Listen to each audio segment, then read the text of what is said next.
रामपुर गांव में एक मंथन नाम का लड़का रहता था। मंथन पढ़ाई में बहुत होशियार था, लेकिन फिर भी उसे कोई जॉब नहीं मिल रही थी। मंथन कंपनी में इंटरव्यू देने जाता था और निराश होकर लौट आता था। वो सोचता था, मुझ में किस चीज़ की कमी है? मुझे कोई जॉब क्यों नहीं दे रहा? ये सोचकर मंथन उदास रहता था। एक दिन वह इंटरव्यू देकर वापस आ रहा था, तभी उसे सड़क पर एक मोबाइल गिरा हुआ दिखा और उसे देखकर वो इधर उधर देखने लगा, पर उसे कोई दिखाई नहीं देता और मंथन वो मोबाइल उठा लेता है। मंथन अपने घर वापस आते ही उस मोबाइल को चार्जिंग पर लगा देता है। कुछ देर बाद मंथन के घर की बिजली चली जाती है और थोड़ी देर बाद बिजली आ जाती है।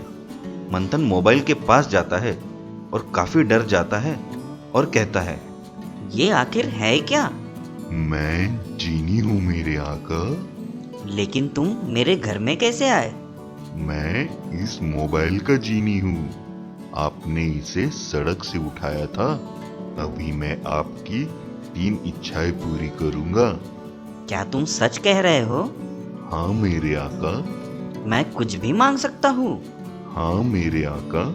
मंथन सोचने लगता है कि उसे क्या मांगना चाहिए और थोड़ी देर बाद कहता है, मुझे एक बड़ी कंपनी का मालिक बना दो।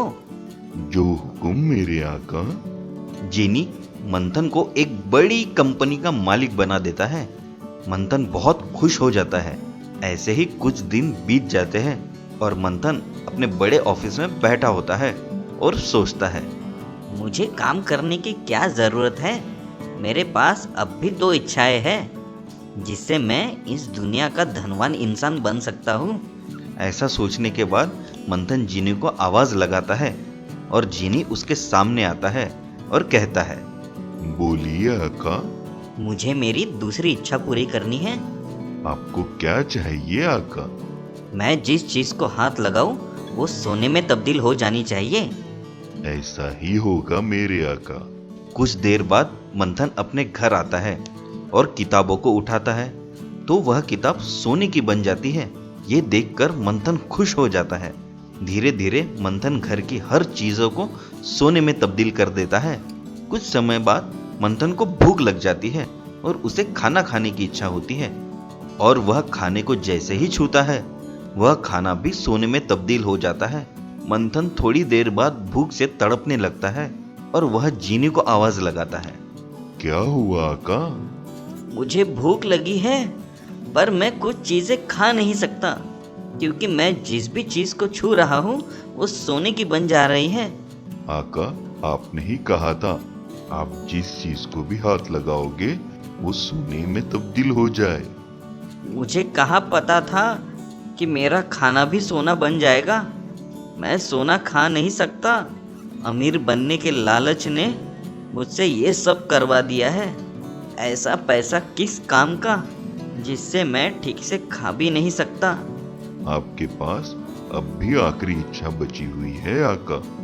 जो भी मांगो सोच समझकर मांगना। मंथन बहुत सोच विचार करके एक फैसला लेता है और कहता है, मुझे बड़ी कंपनी का मालिक नहीं बनना है और मुझे सोना भी नहीं चाहिए। मुझे मेरी जिंदगी पहले जैसी बना दो। मुझे अमीर नहीं बनना। जो हुक्म मेरे आका। आपको आपकी गलतियों का और लालच का एहसास हो गया है। इस बार आपने सोच समझकर इच्छा मांगी है, इसलिए आप अब भी एक बड़ी कंपनी के मालिक हैं। और मंथन को उसी कंपनी का मालिक बरकरार रहने दिया और आज मंथन अपना जीवन खुशी से व्यतीत कर रहा है। तो दोस्तों, आपको इस कहानी से क्या सीख मिली ये हमें कमेंट बॉक्स में कमेंट करके ज़रूर बताएं। और हाँ, हमारे चैनल को लाइक, शेयर और सब्सक्राइब करना ना भूलें। तो चलिए दोस्तों, अगली बार फिर मिलते हैं एक और नई कहानी के साथ। तब तक के लिए गुड बाय।